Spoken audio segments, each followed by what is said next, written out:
মানুষ যখন জন্মগ্রহণ করে, পৃথিবীতে যখন কোনো মানুষ যখন জন্মগ্রহণ করে, তখন ২৭টা নক্ষত্র, শুধু ২৭টা নয়, অভিজিৎ সহ ধরে ২৮টা নক্ষত্র আমরা কল্পনা করছি।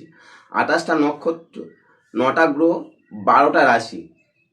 ২৮টা নক্ষত্র, ৯টা গ্রহ, ১২টা রাশি, এই সঙ্গে সঙ্গে আমাদের সেই জাতকের হতে জন্মছকে উদিত হচ্ছে। এই ২৮টি নক্ষত্র, অভিজিৎ নক্ষত্র সহ ২৮টি নক্ষত্র আমাদের জীবনে, এই যে ২৭টা অভিজিৎ নক্ষত্র ধরা হচ্ছে, ২৮টা নক্ষত্র অভিজিৎ সহ, যে আমাদের জীবনে খুব খুব গুরুত্বপূর্ণ ভূমিকা পালন করে। এই নক্ষত্র দ্বারা কোনো জাতক বা জাতিকা তার দশা বিচার করা হয় এই নক্ষত্র দ্বারা। ঠিক আছে, প্রথম দেখুন আপনার জীবনের কোন দশা চলছে না চলছে, এই সেটা বিচার করা হয় এই নক্ষত্রের দ্বারা। আবার এই নক্ষত্র দ্বারা আপনার কি গণ, আপনি কি দেবগণ, আপনি কি নরগণ, আপনি কি রাক্ষসগণ, সেটাও বিচার হচ্ছে এই নক্ষত্র দ্বারা। আমরা এই নক্ষত্র দ্বারা আপনার গুণ বিচার হচ্ছে, আপনি কি সাত্ত্বিক না রাজসিক না তামসিক, সেটাও বিচার হচ্ছে। এই নক্ষত্র দ্বারা আপনি কোন যোনির মধ্যে অন্তর্ভুক্ত হচ্ছেন, সেটাও বিচার করা হচ্ছে। আবার এই নক্ষত্র দ্বারা, ঠিক আছে, আপনার কখন শুভ যাত্রা, কখন শুভ হবে, কখন আপনার জীবনে মানে বিবাহ করলে কখন শুভ, ঠিক আছে, সব কিছু মানে মানে এই টোটালটা, এই যে টোটালটা বিচার করা হচ্ছে এই নক্ষত্র দ্বারা। তাহলে আমাদের জীবনে নক্ষত্রের প্রভাব কতখানি, এটা ভেবে দেখুন।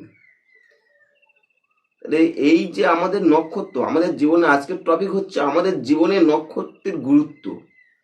আর এই নক্ষত্র গুরুত্বের আগে জানতে হবে নক্ষত্রটা কিভাবে আবিষ্কার হয়। নক্ষত্রটা প্রথম কোথা থেকে, আমাদের ভারতবর্ষে বলুন বা অন্যান্য দেশ কোথায়, কারা প্রথম আবিষ্কার করেন, সেইগুলো জানতে হবে। যারা ভিডিও দেখছেন অবশ্যই একটা সাবস্ক্রাইব করে দেবেন ভিডিওটা ভালো লাগলে। আর আপনারা সঙ্গে থাকুন, তাহলে পুরো নক্ষত্র বলুন অনেক কিছু তথ্য পাবেন। হ্যাঁ, আর ভিডিও কেউ স্কিপ করবেন না, অনুগ্রহ করে বলছি।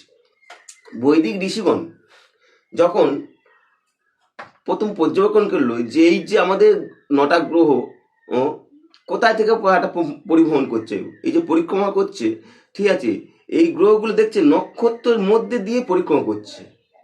এইটা প্রথম বৈদিক ঋষিরা এইটা প্রথম পর্যবেক্ষণ করলো, এবং তারা সেই সঙ্গে সঙ্গে একটা নক্ষত্র চক্র আবিষ্কার করে ফেললো পৃথিবীর বুকে। তখন দেখলো একটা নক্ষত্র চক্রের আবিষ্কার করলো। এই নক্ষত্র চক্র যখন আবিষ্কার করলো, তখন কিন্তু নক্ষত্রের যে বিভাজন, তার মানে কত ডিগ্রি করে হবে বা নক্ষত্রের নামকরণ কোথাও কিন্তু তখন দিতে পারেনি। প্রথম দিকে এই এই প্রথম দিকে এরা দেখছিল কয়েকজন নাম দিয়েছিল, প্রথম শ্রেণী কিছু কিছু নক্ষত্রের নাম দিয়েছিল, যেমন হচ্ছে অঘা, পরবর্তীকালে নাম হচ্ছে মঘা, অর্জুনী, এটা পরবর্তী নাম হচ্ছে ফাল্গুনী। ঠিক আছে, এই প্রথম প্রথম এই কয়েকটা নামকরণ দিয়েছিল, এই নক্ষত্রের নামকরণ দিয়েছিল। কিন্তু তখন প্রথম দিকে তার নামকরণ বলো, তার বিভাজন বলো, কত ডিগ্রি হবে বলো, টোটাল কোনো কিছু দিতে পারেনি। কিন্তু এই নক্ষত্রকে আমাদের ভারতবর্ষের মনীষীরা সবসময় তাদের সমগ্রীয় বা দেবগৃহ বলে বলতেন। কারণ নক্ষত্রের এতটা গুরুত্বপূর্ণ, তো তাই এরা সমগ্রীয় বা দেবগৃহ বলতেন এই ওই নক্ষত্রকে। এই সমগ্রীয় ভারতবর্ষের মনীষীরা আমাদের এই যে নক্ষত্রকে সমগ্রীয় বলতো বা দেবগৃহ বলতো, তার তো কারণ থাকবে। এই সমগ্র দেবগৃহ বলার প্রসঙ্গে আমাদের একটা মৎস্য পুরাণ আছে, মানে কি ভারত যে মৎস্য পুরাণে, এই প্রসঙ্গে মৎস্য পুরাণ কি বলছে, মৎস্য পুরাণ এই নক্ষত্র সম্পর্কে বলছে, ন ক্ষিয়ান্তে যতস্নানি তস্মান নক্ষত্রতা স্মিতা, মানে যার কোনো ক্ষয় নেই। ন ক্ষিয়ান্তে যতস্নানি তস্মান নক্ষত্র স্মিতা, অর্থাৎ যার কোনো ক্ষয় নেই তাকেই বলা হয় নক্ষত্র। এই নক্ষত্রের মধ্যে দিয়ে আমার সমস্ত গ্রহগুলো, আমাদের সমস্ত গ্রহগুলো পরিক্রমা করছে। তাই নক্ষত্রকে ভারতবর্ষে ঋষিগণরা নক্ষত্রকে তারা বলছে দেবগৃহ বলছে। ঠিক আছে, এই নক্ষত্র, তাহলে এই নক্ষত্র চক্র আবিষ্কার হলো কোথা থেকে? এই নক্ষত্র চক্র আবিষ্কার করেন প্রথম ভারতবর্ষ। সারা পৃথিবীর মধ্যে 3টে দেশ প্রথম আবিষ্কার করেছিলেন। ভারতবর্ষ, দ্বিতীয় নম্বর চীন, তৃতীয় নম্বর হচ্ছে আরব দেশ।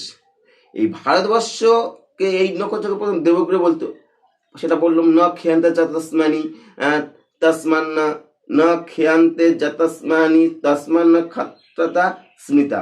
এটা আমাদের ভারতবর্ষের মানে কি মৎস্য পুরাণে উল্লেখ করছে। এই ভারতবর্ষে এখানে দেবগৃহ বলতো। চীন দেশে এই নক্ষত্রকে নাম কি দিলেন? নাম দিলেন শিব। শিব কথার অর্থ হচ্ছে কি বলুন তো? আচ্ছাদন। শিব কথার অর্থ হচ্ছে আচ্ছাদন। এই অর্থে রাত্রির আচ্ছাদনকে বলা হচ্ছে শিব। এই রাত্রিতে যে আচ্ছাদন করা সেটাকে বলে শিব। আবার আরব দেশ এই নক্ষত্রকে কি কি নাম দিচ্ছিলেন? মঞ্জিল আল কামার। মঞ্জিল আল কামার। মঞ্জিল কথার অর্থ হচ্ছে গৃহ। মঞ্জিল কথার অর্থ হচ্ছে গৃহ, আর আল কামার কথার অর্থ হচ্ছে তোমার চন্দ্র, অর্থাৎ তাকে চন্দ্রগৃহ বলতো। মানে আরব দেশে এই ওরা উচ্চারণ করতো মঞ্জিল আল কামার, অর্থাৎ চন্দ্রগৃহ। ওরা উচ্চারণ করতো চন্দ্রগৃহ, বাংলাদেশ ট্রান্সলেট করা হচ্ছে চন্দ্রগৃহ। তাহলে ভেবে দেখুন, সবাই কিন্তু প্রত্যেকটা দেশে মনি ঋষিগণ, আরব দেশ হোক, চীন হোক, ভারতবর্ষ হোক, তার প্রত্যেকের সহজ চিন্তাধারায় একটা এই নক্ষত্র চক্র আবিষ্কার করেছিলেন। কিন্তু ভারতবর্ষে নক্ষত্র চক্রে এই রবিপথের মান হচ্ছে 800 কলা বা 13°20'। ভারতবর্ষের যে নক্ষত্র চক্র মান দিয়েছিল 800 কলা বা 13°20'। এটা কিন্তু কোনো দেশে দেয়নি, সেটা তাদের প্রত্যেকে বিসাদৃশ্য আছে। আমাদের দেশে 13°20' করে প্রতিটা নক্ষত্রের মান ধরা হচ্ছে। এবার সেইভাবে 27টা নক্ষত্র দেওয়া হচ্ছে। অভিজিৎ নক্ষত্রকে সেই সময় তখন এরপর বাদ দেন। 13°20' এ কোথাও করেন, এর প্রত্যেকে মানে এই যে নক্ষত্রের মানে প্রত্যেকটাকে বিসাদৃশ্য করছে। এই নক্ষত্র কল্পনার সাথে মানে প্রত্যেক দেশে একটা এই যে নক্ষত্র চক্র যে কল্পনা করছে যে মনি ঋষিরা, প্রত্যেকটা দেশে একটা মনি ঋষিদের স্ব চিন্তাধারা নক্ষত্র আবিষ্কার করেছিল। মানে মানে এটা চিন্তাধারা মানে কি মানে কল্পনা করেছিল। কিন্তু কোনো দেশ থেকে নক্ষত্র চক্রের আবিষ্কার গ্রহণ করেনি, যে ঋণ এই দেশ থেকে আমি এই জিনিসটা ঋণটা গ্রহণ করেছি। কোনো দেশ কারো কাজে এই গ্রহণ করে ঋণটা নেয়নি। এটা হচ্ছে নক্ষত্র চক্র। এই নক্ষত্র চক্র কিন্তু মানে নক্ষত্র চক্রে পরবর্তীকালে এই নক্ষত্র চক্রে কিছু জিনিস বাদ দিয়েছিলেন। যেমন অভিজিৎ নক্ষত্র কেন বাদ দিয়েছিলেন? অভিজিৎ নক্ষত্র হচ্ছে কি মানে কি রীতিমতো প্রথম যুগে যেমন বৈদিক ঋষিরা ব্রাহ্মণ শাস্ত্র বলুন, বৈদিক সংহিতা বলুন, বেদ সংহিতা বলুন, যখন রচনা করেছিলেন তখন কিন্তু 28টা নক্ষত্র ধরে এই পুরো আকাশটাকে কল্পনা করেছিল। এই যে এই পুরো আকাশটাকে কল্পনা করে পুরো 28টা নক্ষত্র দিয়ে। পরবর্তীকালে দেখা যাচ্ছে তোমার মহাভারতের যুগে, মহাভারতের 3000 থেকে 2044 খ্রিস্টাব্দ পর্যন্ত যে মহাভারতের যুগে অভিজিৎ নক্ষত্র থেকে এই তালিকাতে বাদ দিয়েছিল। মানে তখন তাকে সপ্তবিংশতি নক্ষত্র মানে 27টা নক্ষত্র তোমার কল্পনা করেছিল। এবং এটা তৈত্রী সংহিতা বলুন, শতপথ ব্রাহ্মণ বলুন, এই সমস্ত ব্রাহ্মণের মধ্যে এই মানে নক্ষত্রকে মান করেছিল 13°20'। আর এই 13°20' একমাত্র আমাদের শুধু ভারতবর্ষে আছে, বাকি কোনো দেশেই নেই নক্ষত্রের মান। আচ্ছা, এটা হচ্ছে আমাদের নক্ষত্র সম্পর্কে আলোচনা হলো। আচ্ছা, আমাদের যে বাংলা যে নামগুলো, বাংলা মাসের যে নাম, বৈশাখ মাস, জ্যৈষ্ঠ, আষাঢ়, শ্রাবণ, ভাদ্র, আশ্বিন, কার্তিক, অগ্রহায়ণ, পৌষ, মাঘ, ফাল্গুন, চৈত্র, এই যে আমাদের 12টা মাস, এই 12টা মাসে কোনো না কোনো নক্ষত্র নামে নামকরণ হয়েছিল।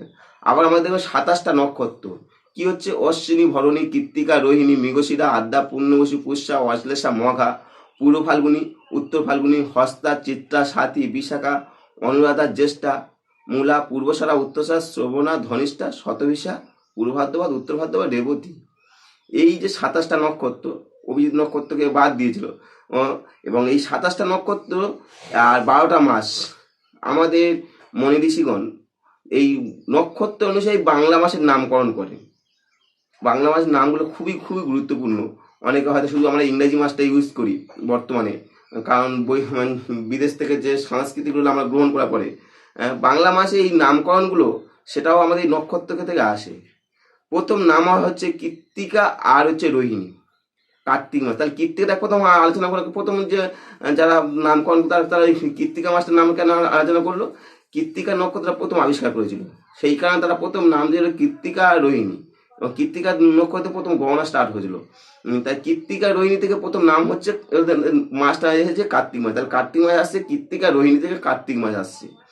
মৃগশিরা ও আদ্রা, মৃগশিরা ও আদ্রা থেকে আসছে অগ্রহায়ণ।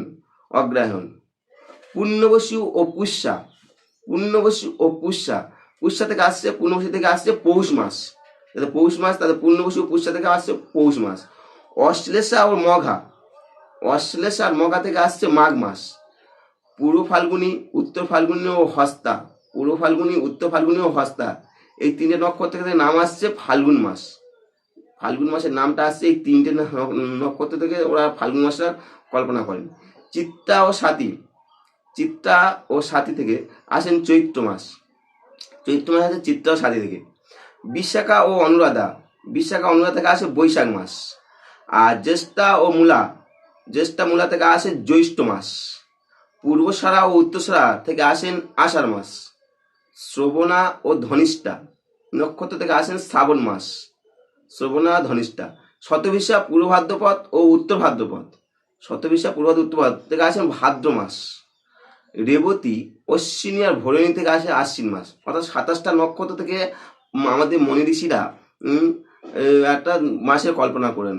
তাহলে এই নক্ষত্র দ্বারা আমরা যেমন মাস পাচ্ছি, নক্ষত্র দ্বারা আপনার সমস্ত শুভ কাজ পাচ্ছি, ঠিক আছে, যাত্রা বলুন, বিবাহ বলুন, আপনার কি গণ কি, আপনার মানে কোন দশা চলছে থেকে আরম্ভ করে আপনার কোন জনির মধ্যে পড়ছেন, ঠিক আছে, বা আমরা অষ্টকুট বর্গের কয়টা মানে পয়েন্ট যেগুলি বিবাহ জোটক বিচার হচ্ছে।